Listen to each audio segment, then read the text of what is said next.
Welcome back for Chapter 4 of Pax.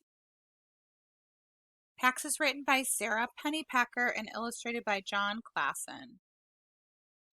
Chapter 4. Not hunting for his grandfather's flashlight. That was the first mistake of this trip.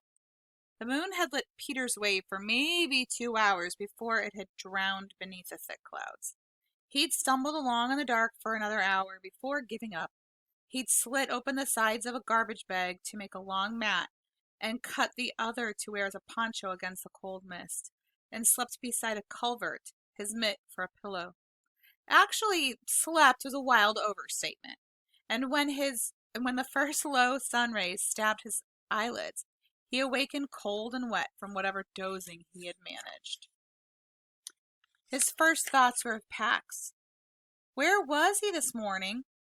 Was he wet and cold too? Was he afraid? "I'm coming," he said out loud as he rolled the garbage bags back into his pack. "Hold on." He ate a stick of cheese and a couple crackers, slugged a long drink of water, and laced his boots and climbed up the road. He was stiff and sore, but at least his anxiety had relaxed its grip. He probably hadn't traveled more than 7 or 8 miles, but there was still a whole day before his grandfather would come home from work and even suspect that he was gone. According to the Atlas map, he probably had another 20 miles to go before hitting the highway. After that, he would turn west for the shortcut anywhere that looked promising.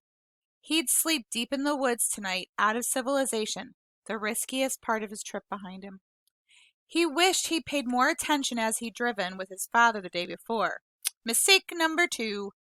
But he'd only recalled that there'd been a single sleepy town right after they exited the highway, and then stretches of woodlands broken only by occasional farms. Peter walked for 5 full hours. Blisters formed on his heels and his shoulders ached from the pack. But every step brought him closer to Pax and the home he should never have left, until he felt hopeful.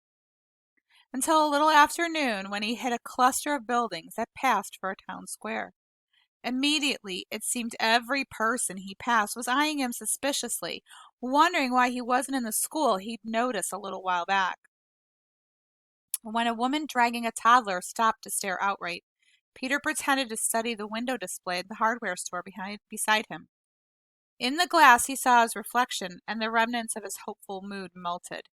His hair was tangled with leaves, his sweatshirt was streaked in mud, and his nose reddened with what promised to be full-face sunburn by the end of the day.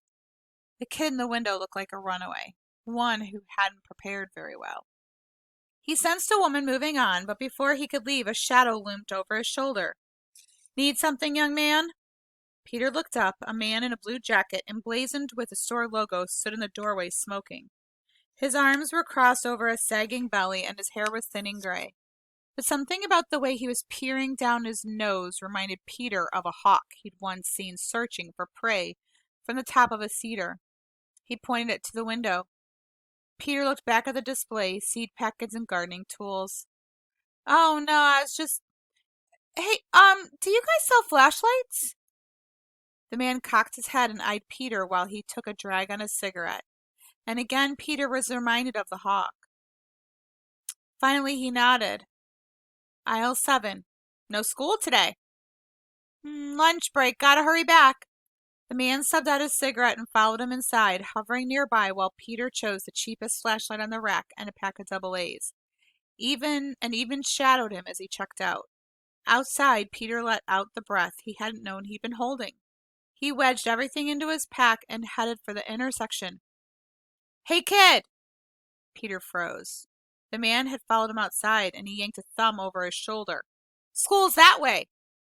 Peter waved and smiled, trying to act dopey and change direction. At the corner, he risked a glance over his shoulder. The man was still watching him. Peter took off, sudden trickles of sweat chilling the back of his neck. He didn't stop running until he reached the school entrance and then cut for the parking lot. All he wanted to do was hide for a couple minutes, maybe crouch between a couple of pickups, and figure out an escape route.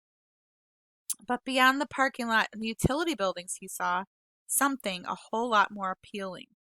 A baseball diamond carved into the lime green spring grass, and tucked along the third base line facing away from the school was an empty dugout. Peter stood at the top of the rise looking down at the sight. He argued with himself for only a minute. He'd like to be moving for sure, making time, but what if that guy had called the police? Hitting the road could be risky. Any time he rested, he could easily make up at night, since he had a flashlight now. And he was suddenly tired. Bone dead tired. Mostly, though, it was the way the field looked so welcoming, as if it were inviting him. Peter always felt good on a baseball field, and maybe that was a sign. He didn't think he believed in signs, but after the Coyotes last night, he wasn't sure he didn't. Peter adjusted his backpack and loped down the hill. In the dugout, the familiar mingled scents of leather, sweat, and stale bubble gum wrapped around him like a hug. Peter hurried into his other set of clothes and rubbed a handful of clay-red dirt through his hair. When he left, he sure wasn't going to look like any description the police might have. He filled a thermos from a water fountain and drank it down, filled it again.